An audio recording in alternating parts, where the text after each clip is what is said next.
યોગેશ્વર કૃષ્ણના ચરણોમાં વંદન. આપ સૌને મારા નમસ્કાર. એસપી ગરડા કોલેજનો સવારથી આ બીજો કાર્યક્રમ, તેમાં કેટલાક કોમન વિદ્યાર્થીઓ પણ નજરે પડી રહ્યા છે. Anti ragging awareness programme. એ કાર્યક્રમમાં ઉપસ્થિત મારા vice principal doctor Hiteshbhai, head constable Laxmiben, head constable Rameshbhai, Arjitaben, તમામ મારા અધ્યાપક મિત્રો અને વલ્લા દીકરા દીકરી, 4000 વિદ્યાર્થીઓની વિશાળ સંખ્યા ધરાવતી કોલેજ. જેટલી સંખ્યા છે ને આપણી વિદ્યાર્થીઓની કોલેજમાં, એવી 5 કોલેજ બની જાય. કારણ કે નજીકની કોલેજમાં તમે જોવા જાઓ તો 60, 70, 80 વિદ્યાર્થીઓની કોલેજ છે. બહુ બહુ તો 100, 150. નજીકમાં જાઓ તો 300 વિદ્યાર્થીઓ કોલેજમાં છે. એટલે આપણી આવી નહીં તો 10 કોલેજ કે 12 કોલેજ બની જાય એવી એક કોલેજ છે એસપી ગરડા કોલેજ. તમારી કોલેજ માટે તાળી પાડતો છું.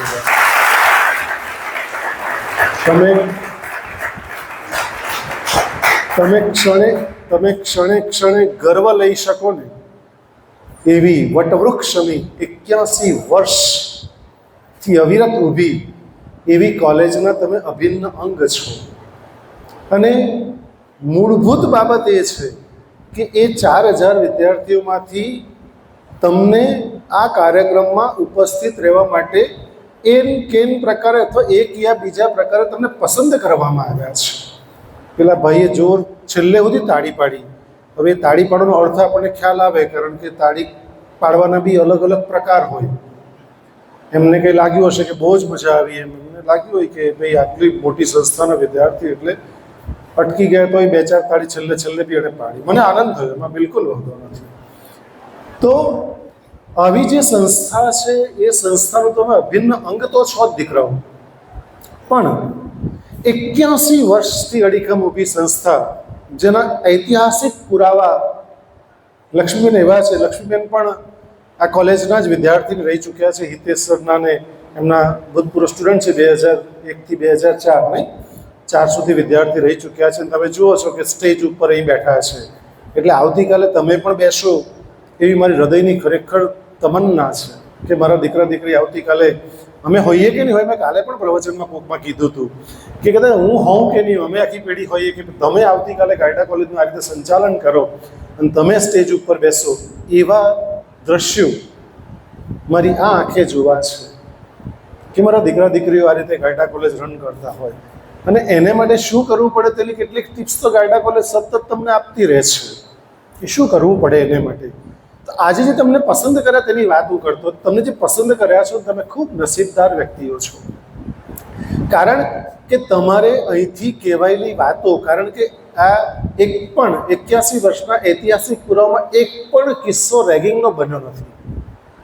આ ગરડા કોલેજનો ઐતિહાસિક પટ છે, ભૂમિ છે મિત્રો. કંઈ રેગિંગ બિલકુલ થતું નથી. કદાચ રમેશભાઈ, અહીં તો ગરડા કોલેજમાં જે સંસ્કારોના બી રોપાણા છે ને કોલેજમાં, એ એવા રોપાણા છે જે મારી નજર સાક્ષાત જોઉં છું કે સવારે મારી કેટલીક દીકરીઓ લક્ષ્મીને આવે ને, દીકરાઓ તો વોચમેનને પગે લાગે. બોલો, જે મારા પ્યુન્સ છે તેને પગે લાગે. ઓ માય ગોડ, ખરેખર મેં જોયું છે. અમારે તો ઓફિસ તેને મારા દીકરા દીકરીઓ જે આવે છે અમને તો પગે લાગે, સમજ્યા.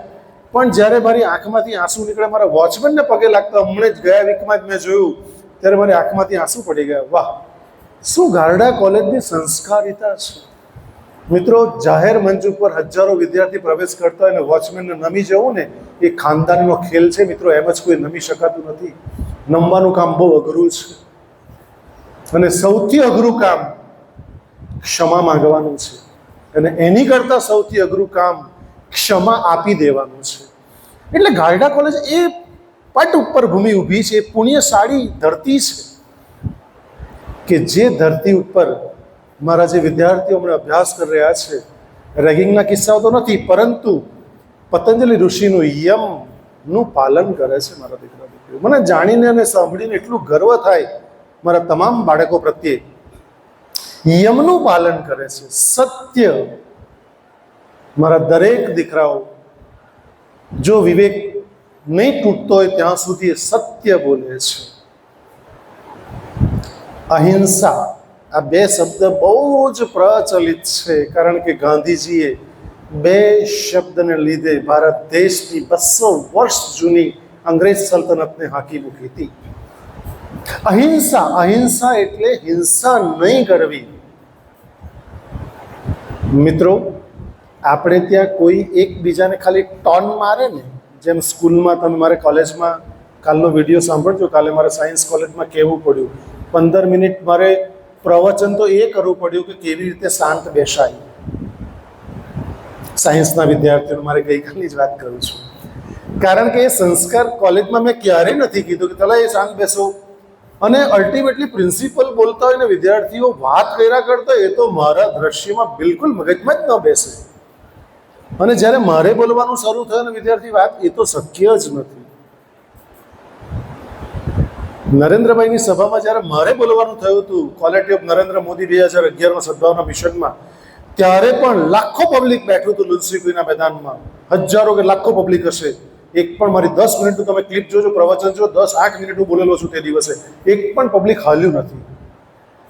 જો લાખોને ચોંટાડી શકતો હું તો આ તો બહુ સામાન્ય છે. 4000 તો મારા માટે તો બહુ મિનિમમ આંકડો છે, કોઈને હલવા નથી દેતો મિત્રો. અને મારા જે વક્તા આવે છે ને, એ પણ એ કક્ષાના આવે છે કે તમને એટલું સુંદર જ્ઞાન આપીને જાય છે કે તમે અભિભૂત થઈ જાઓ છો. એટલે આજે જે તમને જ્ઞાન પીરસવામાં આવશે, રેગિંગ અને એન્ટી રેગિંગ અંગેની જે વાતો કરવામાં આવશે, એ હિંસા કરવી એટલે શું? કોઈને તમે શબ્દ બોલીને ટોન મારીને કહો ને, એ પણ રેગિંગ છે. કોઈને કંઈ સંભળાવી દો ને, એ પણ રેગિંગ છે. કોઈને તમે અપશબ્દ, ખરાબ શબ્દ બોલો, એ પણ રેગિંગ છે.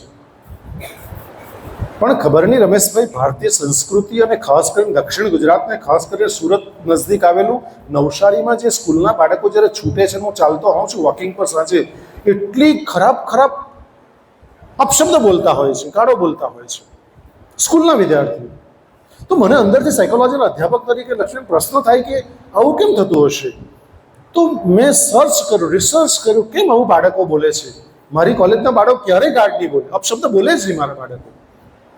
કારણ કે જો બોલે તો એના મા બાપ કોણ છે? દાખલા તરીકે કોઈ ગાઢ બોલતું પણ હશે, મને ખબર નથી, 4,000 કોઈ ચેક થોડી કરવા જાઉં. પણ તમારા માટે મને ગર્વ થાય કે મારા દીકરા દીકરીઓ ગાઢ ક્યારેય નહીં બોલે. મારી કોલેજના તમામ દીકરા દીકરીઓ અપશબ્દ ક્યારેય નહીં બોલે.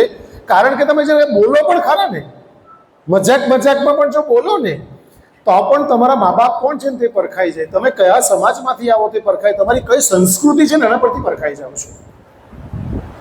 એવી સૂક્ષ્મ હિંસા પણ નહીં કરવી, એ વિદ્યાર્થીઓમાં સંસ્કારના બીજ રોપાયેલા છે. પણ એક જાગૃતિ આવે એ હેતુસર આજે આ કાર્યક્રમ આપણે કરી રહ્યા છીએ. મારા અધ્યાપકો બહુ જ જહેમત કરીને આખી આ ટીમને તમારી સમક્ષ ઉપસ્થિત કરી છે. એટલે થોડું લક્ષ્મીબેન પ્રકાશ પાડશે, થોડું રમેશભાઈ પ્રકાશ પાડશે.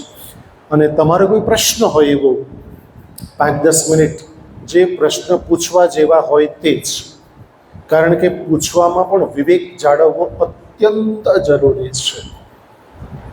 કારણ કે પ્રશ્ન કોણ પૂછે? 3 પ્રકારના લોકો પ્રશ્ન પૂછે. મેં ગઈકાલે મારા પ્રવચનમાં કહ્યું, સાયન્સમાં કીધું કોઈ સવાલ હોય તો પૂછો એમ.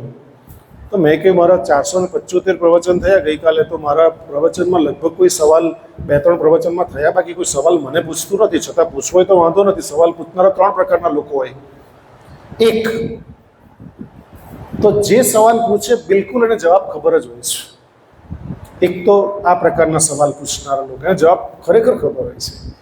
બીજા પ્રકારના લોકો એવા, લાવની બહુ શેરી મારતો છે, જોઈ લે, એનો પણ એને જવાબ તો સાહેબ ખબર હોય કે. અને ત્રીજા પ્રકારના લોકો ખરેખર જિજ્ઞાસુ હોય, એટલે ખરેખર પૂછવા માંગતા હોય. એટલે તમે ત્રીજા પ્રકારના હશો, હું માની લઉં. જો ખરેખર તમને એવો કોઈ આમના પ્રવચન પછી કોઈ પ્રશ્ન થાય તો તમે અચૂક પૂછી શકો છો. તો આજના કાર્યક્રમની શુભેચ્છા પાઠવું છું. અજીતાબેન, લક્ષ્મીબેનને અને રમેશભાઈને ગાયડા કોલેજ પરિવાર વતી આવકારતા ખરેખર આનંદ અને ગર્વની લાગણી અનુભવું છું. કારણ કે આ પોલીસે જે વર્દી પહેરી છે ને, એના પરથી જ આપણને આમ રિસ્પેક્ટ આવે, માન ચડે. એટલે હું એસપી સરને પણ બોલાવું કોલેજમાં, ડીવાયએસપી સરને પણ બોલાવું, પીઆઈ સરને પણ બોલાવું, કારણ કે બધા મારા નજીકના સ્નેહી સ્વજન મિત્રો છે અને એ જ આપણી શોભા છે. એકવાર જોરદાર તાળી મારી ટીમ માટે. ધન્યવાદ. મારી ચર્ચાને માત્ર અલ્પ વિરામ આપું છું. ફરી પાછા મળીશું. ધન્યવાદ. જય હિન્દ, જય ભારત.